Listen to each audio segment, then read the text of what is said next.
Now, Newzroom Afrika reporter Govan Whittles is at the Thomas Nkobi Memorial Cemetery, where Chris Hani's commemoration is taking place, and he joins us now. Issue. The first time that we're commemorating Chris Hani's death while his killer has been released on parole. How does that change how you remember Chris Hani?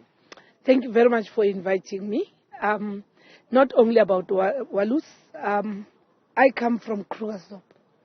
Waking up this morning in a town where you know that there were people who were also part of plotting the killing of Comrade Chris, made me to wake up with very mixed emotions, with thinking about the parole that he has been granted, and that we really need to, even if he now has been granted the parole, we must still demand and fight strongly as the Alliance and the people of South Africa for an inquest. The same as with other cases that were before the TRC, so that we seek the truth, we seek closure in a true sense. Because for now, there wouldn't be closure on Chris Hani, because the truth is as yet to be said.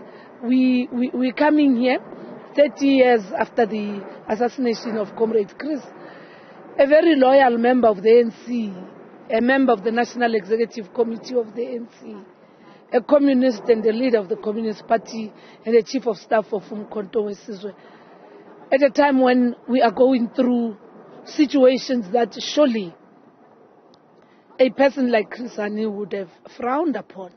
A talk about breaking away, perceptions about each other, without all of us engaging. But as the ANC, we're here to recommit ourselves to this strategic alliance with the Communist Party and with COSATU, because what has brought us together is not yet over.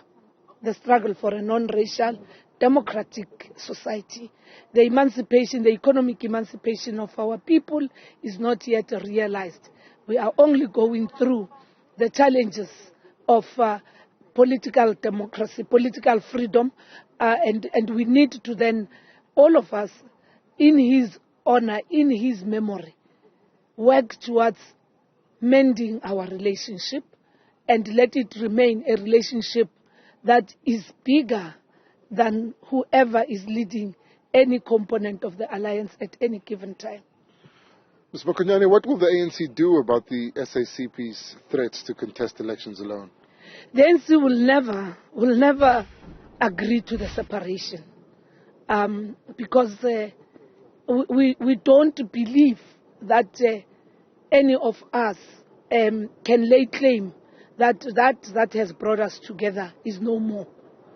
But also we believe that the cause for a democratic society requires a stronger alliance. But it is within the rights of the SACP to do that.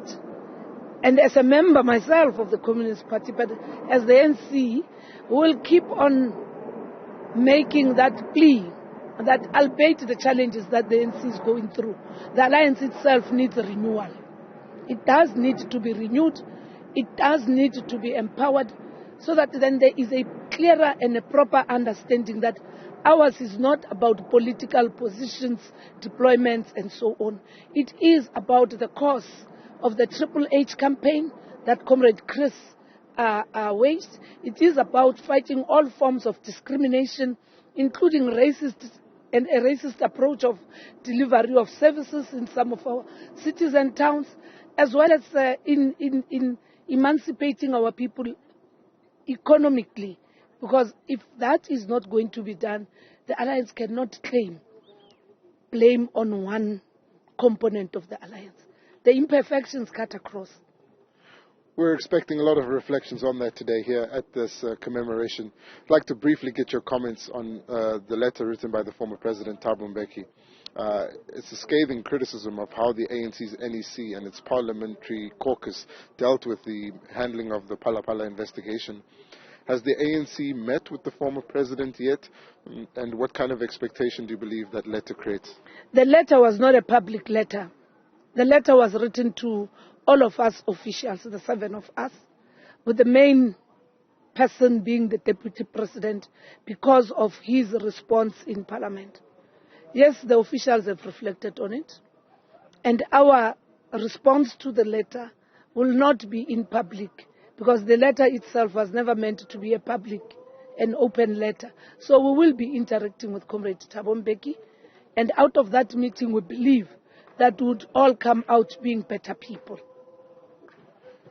The letter follows what were public comments by some ANC-NEC members, Dr. Nkosazana Dlamini Zuma to be specific, that the debate around the Phala Phala matter was stifled within the ANC. Is there a different form that debate is taking now? No debate will actually be stopped in the ANC.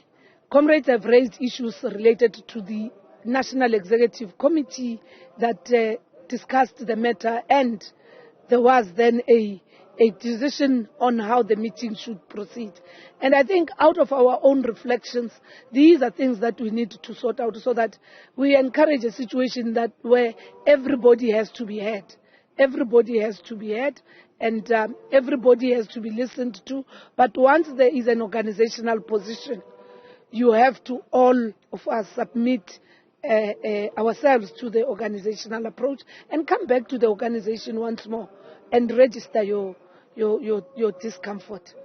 Thank you so much. Ms. Nomvula Mokonyane is the Deputy Secretary-General of the ANC, speaking to us just before the start of that commemoration of the 30th anniversary of Chris Hani's assassination. A number of political issues on the table. Among them, the state of the alliance between the ANC, SACP, and of course, COSATU. The SACP will also be listening closely to the inputs from the Trade Union Federation, COSATU, because they're anticipating COSATU might back them if they were to contest the elections alone. The SACP believing that the relations between COSATU and the ANC is as bad as it is between the ANC and the SACP. This commemoration is likely to deal with a number of important issues. But whether or not it will be able to chart a way out of the crisis for the tripartite alliance towards achieving the South Africa that Chris Hani had set out for the governing alliance is probably unlikely and would require a lot of political will, which has not been present from the ruling tripartite alliance. For Newzroom Afrika on Channel 405, I'm Govan Whittles in Ekurhuleni.